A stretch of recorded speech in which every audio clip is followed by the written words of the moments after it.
امروز میخوام 3 تا ماست ایرانی باحال تست کنم. اولیش ماست با ذرت و قارچ که از برند هرازه. قیمتش هم 64000 تومنه. خدایی نگاه پر از قارچ و ذرته. ترکیب قارچ با ماست و ذرت چجوری میشه؟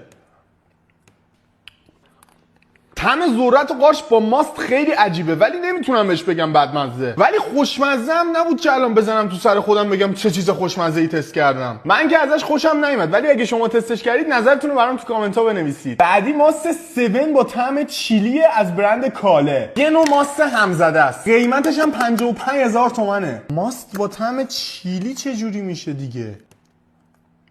او چقدر تنده ولی خوشمزه است، باش حال کردم. ببین این خوراک این حرکته. محصول مورد علاقم برای چیپس و ماست رو پیدا کردم. اصلا رنگش صورتیه. ماست صورتی دیده بودید تا حالا؟ ماست بعدی بازم از برند کاله است. ماست با طعم آلوورا و میوه های جنگلی. اینم صورتیه.